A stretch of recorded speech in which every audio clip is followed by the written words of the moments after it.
Hello everyone, कैसे हैं आप लोग। आज के टॉपिक में डिस्कशन करेंगे taxation of virtual digital assets, जो फाइनेंस एक्ट 2022 में अमेंडमेंट इंसर्ट करा था इन्होंने। और ये अप्लीकेबल है हमारे मई और नवंबर 2023 के एग्जाम के लिए। एक न्यू कॉन्सेप्ट है taxation for the purpose of taxation. अब बात करते हैं क्या कि इसमें जो डिफिनेशन है कि वर्चुअल डिजिटल एसेट्स हम किसको बोलेंगे, तो यहाँ पर उन्होंने नया सेक्शन इंसर्ट करा है, new section section 2 sub section 47A of income tax act. यहाँ पे बोल रहे हैं क्या ये कि एनी मतलब वर्चुअल डिजिटल एसेट्स क्या होगा, एनी इन्फॉर्मेशन और कोड और नंबर और token not being a Indian currency और फॉरेन करेंसी। मतलब कोई भी इंफॉर्मेशन, कोड या नंबर और टोकन हो सकता है, बट वो क्या होगा, नहीं होगा, इंडियन करेंसी नहीं होगी, फॉरेन करेंसी नहीं होगी। ये बात ध्यान देने वाली बात है। Generated through cryptographic means or otherwise whatever number called, providing a digital representation of value of exchange with or without consideration, with or promise or representation of having inherent value, function as a store of value or unit of account, including its use in any financial transaction, investment but not limited to investment scheme, can be transferred or stored or traded electronically. यहाँ पर ध्यान देने वाली बात क्या है कि यहाँ पर जो भी वर्चुअल डिजिटल होगा क्या होगा, वो कोई भी इंफॉर्मेशन हो सकता है, कोड भी हो सकता है, नंबर भी हो सकते हैं और टोकन भी हो सकता है। बट ध्यान देने वाली बात है कि ये क्या, ना तो इंडियन करेंसी होगी और ना ही फॉरेन करेंसी होगी। वो किसके थ्रू जनरेटेड हुआ, क्रिप्टोग्राफी के थ्रू जनरेटेड हुआ हो, और उसका कोई डिजिटल रिप्रेजेंटेशन हो, और उसका मतलब डिजिटल रिप्रेजेंटेशन हो और उसको वैल्यू को एक्सचेंज कर सके विद कंसिडरेशन और विदाउट कंसिडरेशन। वो क्या करता हो, उसका कोई इनहेरेंट वैल्यू हो, जो क्रिप्टो करेंसी की इनहेरेंट वैल्यू हो। और क्या कर सकते हैं, उसको हम क्या कर सकते हैं, डिजिटली उसको स्टोर कर सकते हैं, और उसको क्या कर सकते हैं, किसी फाइनेंशियल ट्रांजेक्शन के लिए, इन्वेस्टमेंट के लिए हम यूज कर सकते हैं। बट एक ध्यान देने वाली बात क्या है कि यहाँ पर ये लिमिटेड, इसके क्या नहीं होना चाहिए, but not limited to the investment scheme. But इसका क्या, फाइनेंशियल ट्रांजेक्शन के लिए और इन्वेस्टमेंट दोनों के लिए हो सकता है, बट वो लिमिटेड मतलब क्या, इन्वेस्टमेंट स्कीम के लिए ही केवल नहीं हो सकता है। बात ध्यान देने वाली है। और ये क्या होता है, ये इसको हम क्या कर सकते हैं, ट्रांसफर कर सकते हैं, स्टोर कर सकते हैं और ट्रेड कर सकते हैं इलेक्ट्रॉनिकली। अब बात आती है क्या कि नॉन फंगेबल टोकन और other token of similar nature by whatever name called. The non fungible token means such digital assets as may be notified the central government. Non fungible assets क्या होगा, token क्या होगा, जो central government क्या करेगी, notify करेगी। तो इन्होंने क्या करा था, मतलब सीबीडीटी ने एक नोटिफिकेशन इशू करा था। नोटिफिकेशन नंबर है 75/2022 डेटेड 30/6/2022। इन्होंने वहाँ पर फंगेबल एसेट्स की बात करी है, नॉन फंगेबल एसेट्स की बात करी है, जो उन्होंने उसमें क्या करा है, इसी डिफिनेशन को रेफर करा है। Section section 2 subsection 47A of the income tax को उन्होंने रेफर करा है, जो हमने अभी डिस्कशन करा है यहाँ पे। अब बात आती है क्या कि वो हमारा क्या होगा, नॉन फंगेबल एसेट्स होगा, टोकन होगा। आगे बात करते हैं, एनी डिजिटल एसेट्स एज में भी नोटिफाइड द सेंट्रल गवर्नमेंट, या सेंट्रल गवर्नमेंट को डिजिटल नोटिफाई कर सकती है। जैसे भी हाल मतलब न्यूज़ आया था कि आरबीआई ने कुछ बैंकों को गाइडलाइन दिया है कि आप मतलब इंडियन क्रिप्टो करेंसी आप इशू कीजिए। अब क्या है कि यहाँ पर जो हमने बात करा कि इनहेरेंट वैल्यू होगी, सब कुछ डिजिटल रिप्रेजेंटेशन होगा, मतलब और उसको हम ट्रांसफर कर सकते हैं, कंसिडरेशन विदाउट कंसिडरेशन, सब कुछ बातें यहाँ पे हो गई। वो क्या होगा, हमारा क्रिप्टो करेंसी के डिफिनेशन में आएगा। बट इन्होंने एक सीबीडीटी ने क्या करा है, सेंट्रल गवर्नमेंट ने एक नोटिफिकेशन इशू करा। नोटिफिकेशन नंबर है 74/2022 डेटेड 30/6/2022। उन्होंने बोला कि क्या वर्चुअल एसेट डिजिटल एसेट्स में हम क्या करेंगे, जो जो 3 पॉइंट्स हैं, इसको हम क्या करेंगे, एक्सक्लूड करेंगे, कि मतलब ये वर्चुअल डिजिटल एसेट्स में नहीं आएगा। जैसे क्या होता है वर्चुअल डिजिटल एसेट्स में क्या नहीं आएगा, gift card, voucher, being a record that may be used to obtain goods or service or discount on goods or services। ठीक है, गिफ्ट्स और वॉचर्स नहीं आएंगे, जिसको हम क्या कर सकते हैं, गुड्स और सर्विस को हम ले सकें या उस पर डिस्काउंट ले सकें। बहुत सारी ऑफर आती है ऑनलाइन में, जो ऑनलाइन सर्विस प्रोवाइडर है वो मतलब कोई जैसे ऑनलाइन शॉपिंग एप्स हो गया, इस ट्रैवलिंग गिफ्ट्स, मतलब उन्होंने ऑफर करते हैं कि कुछ डिस्काउंट हमें मिल जाए, वो क्या होगा, वो नहीं आएगा वर्चुअल डिजिटल एसेट्स के डिफिनेशन में। अब कोई क्या करती है, मतलब कुछ कंपनियां क्या करती हैं, माइलेज पॉइंट्स देती हैं, रिवार्ड पॉइंट देती हैं, लॉयल्टी कार्ड देती हैं, being a record given without direct monetary consideration under award reward benefit loyalty incentive rebate और प्रमोशनल प्रोग्राम दैट में बी यूज और redeemed only to obtain goods or services or discount on goods और services. ये भी mileage point, reward point, loyalty card, ये सब भी क्या होंगे, इंसेंटिव रिबेट प्रमोशनल प्रोग्राम के लिए जो हम क्या करेंगे, जिसके हम गुड्स और सर्विसेज ऑब्टेन कर सकें और उस पर डिस्काउंट ले सकें, वो भी क्या होगा, वर्चुअल डिजिटल एसेट्स के डिफिनेशन में नहीं आएगा। अब कितना बार होता है क्या कि कोई जो किसी सब्सक्रिप्शन और वेबसाइट करते हैं, प्लेटफॉर्म करते हैं, अपने किसी एप्स को हम सब्सक्राइब करते हैं, वो भी हमारा वर्चुअल डिजिटल एसेट्स के डिफिनेशन में नहीं आएगा। मतलब जो भी हमें गिफ्ट्स या डिस्काउंट वाले जो भी ऑफर मिलते हैं, वो हमारे वर्चुअल डिजिटल एसेट्स के डिफिनेशन में नहीं आएंगे। ये तो बात हो गई कि हमने वर्चुअल डिजिटल हम किसको बोलेंगे, उसका डिफिनेशन समझ लिया, उसके बाद उसमें क्या इंक्लूड नहीं होगा हमने उसकी बात समझ ली। अब बात टैक्सेशन, टैक्सेबिलिटी क्या होगा इसका ट्रांसफर पर, ट्रांसफर पर टैक्सेबिलिटी क्या है, इसके लिए एक नया सेक्शन को इंसर्ट करा है इन्होंने। सेक्शन क्या है, सेक्शन 115 BBH, सेक्शन 115 BBH पे इंसर्ट करा है कि taxability of income from transfer of virtual digital assets. यहाँ पर क्या है कि tax rate on the transfer of virtual digital assets, virtual digital assets पे क्या होगा, टैक्स रेट क्या होगा, वर्चुअल डिजिटल एसेट्स पे जो भी हमें इनकम होगा वो किस रेट से टैक्सेबल होगा, at the rate of 30%, at the rate of 30%। Under section 115 BBH में ये टैक्सेबल होगा। where the total income of an SSC includes any income from the transfer of any virtual digital assets, such income would be taxed at the rate of 30% under section 115 BBH में। इसमें क्या होगा, no deduction is allowed. जैसे हम कोई भी एक business करते हैं तो उसमें क्या होता है, या मतलब कोई भी प्रॉपर्टी ट्रांसफर करते हैं तो क्या होता है उसमें हमें क्या, कॉस्ट ऑफ एक्विजिशन, अगर हम बिजनेस की बात करें या उसमें क्या करते हैं, मतलब कुछ और खर्चे हमें कॉस्ट ऑफ गुड्स के अलावा और भी कुछ खर्चे हमें अलाउ होते हैं। बट यहाँ पर क्या है, वर्चुअल डिजिटल एसेट्स में हमें कोई खर्चा अलाउ नहीं होगा except cost of acquisition. Cost of acquisition किसका, वर्चुअल डिजिटल एसेट्स को परचेज करने में हमें मैंने जो बाय करा है उसमें जो कॉस्ट होगा बस हमें वही अलाउ होगा, उसके बाद कोई भी खर्चे हमें अलाउ नहीं होंगे। या नहीं तो इसका कोई स्टेट ऑफ लॉस अगर हमने अराइज हुआ है, लॉस अगर हमें हुआ है इस ट्रांसफर पे, वर्चुअल डिजिटल एसेट्स के ट्रांसफर पे, तो वो क्या होगा, लॉस भी हमें ना तो वो अलाउ होगा और ना ही वो कैरी फॉरवर्ड कर सकते हैं कि आगे के सालों में हम उसको सेटअप कर सके उसी दूसरे इनकम से, इनकम से। नो डिडक्शन अलाउड, अगला पॉइंट क्या है, no deduction allowed in computing the income from the transfer of virtual digital assets. No deduction would be allowed under any provision of the act in respect of expenditure और allowance except cost of acquisition. Further, no set off any loss is allowed to the assessee from such income. ठीक है, हमें ना तो क्या कोई खर्चा allow नहीं हुआ सिवाय किसके, कॉस्ट ऑफ एक्विजिशन के। और कोई भी अगर इस ट्रांजेक्शन पे हमें कोई लॉस होता है तो क्या होगा, लॉस भी हमें सेटअप अलाउ नहीं होगा, ना तो हम उसको कैरी फॉरवर्ड आगे कर सकते हैं।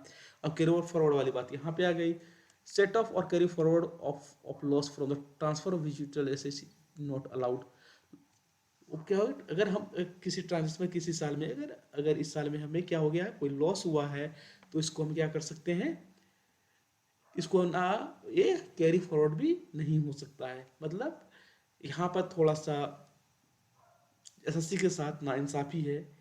क्या नाइंसाफ़ी है कि अगर हमें जहाँ प्रॉफिट हो तो मैं एसएससी क्या करेगा, टैक्स देगा 30% के रेट पे, अगर लॉस हो तो उसका कोई बेनिफिट ना मिले। मतलब ये थोड़ा सा मतलब डाइजेस्ट होने वाली बात नहीं है। देखते हैं आगे कुछ केस लॉस भी इस पे मतलब डिस्प्यूटेड इशू है ये। तो या तो इस पे मतलब अपर अथॉरिटी क्या उनका राय हो सकता है, मतलब कोई डिसीजन आ सकते हैं, तो अगर हो सकता है कि भविष्य में आगे मिले ये। पर फिलहाल के लिए अभी जो एक्ट है, एक्ट के अकॉर्डिंग ना तो हमें ये क्या होगा, ना तो कॉस्ट ऑफ ना तो लॉस अलाउ होगा, ना तो हम लॉस को कैरी फॉरवर्ड कर सकते हैं। बट क्या इनकम पे हमें 30% के रेट से हमें क्या होगा, टैक्स देना होगा। अब आगे बात करते हैं क्या कि वर्चुअल डिजिटल एसेट्स में अगर ट्रांसफर, हमने ट्रांसफर की बात करी है, तो ट्रांसफर पे क्या होगा, जो डिफिनेशन ऑफ ट्रांसफर है, डिफिनेशन ऑफ ट्रांसफर कहाँ है, डिफाइंड है अंडर सेक्शन। ट्रांसफर का जो डिफिनेशन है कहाँ मेंशन है, section 2 subsection 47 of the income tax act. मतलब ट्रांसफर का डिफिनेशन वही होगा जो कैपिटल एसेट्स के लिए होता है, ठीक है। तो और यहाँ पर जरूरी नहीं है कि वर्चुअल एसेट्स हमारा कैपिटल एसेट्स है या नहीं है, मतलब कैपिटल एसेट्स भी हो सकता है, हमारा करंट एसेट्स भी हो सकता है, ठीक है। तो ट्रांसफर के डिफिनेशन में अब वर्चुअल को क्या होगा, वही डिफिनेशन लगेगा जो हमारा डिफाइंड है under section 2 subsection 47 of the income tax act. The definition of transfer under section 2 subsection 47 would apply to any virtual digital asset whether it is capital assets or not, ठीक है।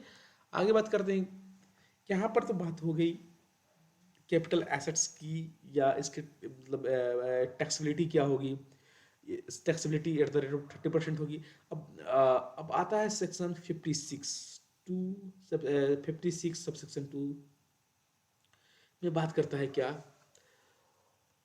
Close 10 में क्या बात करता है कि हमें अगर वर्चुअल एज डिजिटल एसेट्स हमें क्या मिला है, गिफ्ट में मिला है। अब इस अमेंडमेंट इस सेक्शन जो डिफिनेशन में इन्होंने नया सेक्शन इंसर्ट करा है, सेक्शन 2 सबसेक्शन 47A। उसके बाद इंसर्ट कौन सा सेक्शन हुआ है टैक्सेबिलिटी के लिए, सेक्शन 115 BBH इंसर्ट हुआ है। अब इसके बाद कि कौन सा अमेंडमेंट हुआ है, सेक्शन 56 सबसेक्शन 2 क्लॉज 10 में भी अमेंडमेंट हुआ है। अमेंडमेंट क्या हुआ है कि अगर यहाँ पे बात करता है सेक्शन 56 2 सबसेक्शन 10 में बात करता है कि अगर हमें कोई भी वर्चुअल डिजिटल एसेट्स अगर हमें गिफ्ट में मिला है या इन एडुकेट कंसिडरेशन में मिला है, तो क्या होगा, वो भी टैक्सेबल होगा। क्या होगा, अगर हमें वर्चुअल डिजिटल एसेट्स क्या मिला है, अगर हमें गिफ्ट पे मिला है, विदाउट कंसिडरेशन मिला है, तो उसकी वैल्यू अगर क्या है 50,000 से ऊपर है तो भी टैक्सेबल होगी। अगर इन एडुकेट कंसिडरेशन में मिला है, मतलब मार्केट रेट से कम पे हमने उसको एक्वायर करा है, तो जो डिफरेंस होगा किस पे, मतलब जो मार्केट वैल्यू लेस, उसको क्या करेंगे मार्केट वैल्यू, और माइनस क्या करेंगे जो हमने एक्वायर करा है, जो वैल्यू हमने पे करी है, जो हमने वैल्यू कंसिडरेशन पे करी है, जो हमने कंसिडरेशन पे करी है, कंसिडरेशन अगर हमने पेड करा है वो क्या है 50,000 से अधिक है, तो वो क्या हो जाएगा, टैक्सेबल हो जाएगा। ये क्या हो गया, इन एडुकेट कंसिडरेशन में, इन एडिक्वेट कंसिडरेशन में। तो यहाँ पे विदाउट कंसिडरेशन गिफ्ट वाली बात है, हमें गिफ्ट मिलता है उसकी वैल्यू 50,000 से अधिक है, तो क्या होगा, हमारा टैक्सेबल होगा। अगर हमें इन एडुकेट कंसिडरेशन मिला है कि हमने मार्केट वैल्यू से कम पे उसको एक्वायर करा है, बाय करा है, तो क्या हो जाएगा, जो मार्केट वैल्यू और माइनस जो हमने कंसिडरेशन पे करा है, जो दोनों का डिफरेंस है, अगर वो 50,000 से अधिक है, तो वो क्या हो जाएगा, हमारा टैक्सेबल होगा। कहाँ, अंडर सेक्शन 56 सबसेक्शन 2 क्लॉज 10 में पीछे डिस्कशन करी थी, तो वहाँ हमने अगर कोई गिफ्ट हमें क्या रिलेटिव से मिलता है तो टैक्सेबल नहीं होता है, तो सिमिलर प्रोविजन यहाँ भी एप्लीकेबल होगा। कोई अगर वर्चुअल डिजिटल एसेट्स अगर हमें कोई रिलेटिव से मिलता है या तो मैरिज के ओकेजन पे मिलता है एज अ गिफ्ट, तो क्या होगा, टैक्सेबल नहीं होगा। अब वही बात बोलता है, how about exclusions from the applicability of section 56 subsection 2 clause 10 will be applied to the gift virtual digital assets also. For example, if virtual digital assets is received as a gift by an individual from his relatives, the value of same would be not treated as income, ठीक है। अब इसको virtual digital assets के transfer पे क्या हो गया, वो टैक्सेबल वहाँ पर टैक्सेबल कर दिया इस ट्रांजेक्शन को, और क्या हो गया, उस पर टैक्स किस रेट से पे करना है, एट द रेट ऑफ 30% के रेट से इसको टैक्स पे करना है। अब बात कर क्या आती है कि इस पे अप्लीकेबिलिटी ऑफ TDS इन्होंने कर दी, सेक्शन 194S को इन्होंने इंसर्ट करा है। TDS क्या होता है, TDS जो होता है, जो टैक्स जो हम डिडक्ट करते हैं वो रिपोर्टिंग पर्पस के लिए होता है, कि रिपोर्टिंग पर्पस के लिए कि गवर्नमेंट के पास इसकी रिपोर्टिंग चलेगी कि फलाने आदमी ने फलाने आदमी से कुछ ट्रांजेक्शन करा है। जैसे मिस्टर ए ने मिस्टर बी से कोई ट्रांजेक्शन करा, जिसे मिस्टर ए ने मिस्टर बी से कोई वर्चुअल रजिस्टर की ट्रांजेक्शन करी, उस पर TDS अगर हम डिडक्ट नहीं करेंगे तो गवर्नमेंट के पास रिकॉर्ड नहीं हो जाएगा, रिपोर्ट नहीं होगा कि ये कोई ट्रांजेक्शन हुआ है। तो बस मेन पर्पस था रिपोर्टिंग के लिए कि रिपोर्ट हो जाए, और इस पर अगर अगर इसने किसी पर्सन ने अगर ऑफर नहीं करा है तो हम इसको आगे पकड़ सके गवर्नमेंट। तो अब आती है सेक्शन 194S की बात करते हैं, the rate of applicability and rate of TDS। ठीक है, अब इस पे क्या होगा, section 194S require any person who is responsible for paying to any resident. यहाँ पर ध्यान देने वाली बात है, pay to any, paying to any resident मतलब क्या, नॉन रेसिडेंट पे अप्लीकेबल नहीं होगा, किस पर से अप्लीकेबल होगा, ओनली रेसिडेंट पे। Any sum by way of consideration for transfer of virtual digital assets is set to deduct TDS at the rate of 1% of such sum। यहाँ पर क्या होगा, अगर मिस्टर ए है, यहाँ पे ये क्या कर रहे हैं, वर्चुअल डिजिटल एसेट्स ले रहे हैं किससे, मिस्टर बी से। क्या होगा कि यहाँ पर सेक्शन रिक्वायर करता है any person who is responsible for paying to any resident. ठीक है, ये क्या कर रहे हैं, वर्चुअल डिजिटल एसेट्स ले रहे हैं किससे, ये किससे ले रहा है, बी से ले रहा है, ये वर्चुअल डिजिटल एसेट्स। ये क्या कर रहा है, बी से वर्चुअल डिजिटल एसेट्स ले रहा है, और इसके बदले क्या करेगा, वर्चुअल डिजिटल एसेट्स को ट्रांसफर कर रहा है। कौन ट्रांसफर कर रहा है, बी। किसको ट्रांसफर कौन कर रहा है, बी। किसको कर रहा है, ए को। इसके बदले में क्या करेगा, ये इसको पेमेंट करेगा, ये इसको क्या करेगा, इंडियन पेमेंट करेगा ये।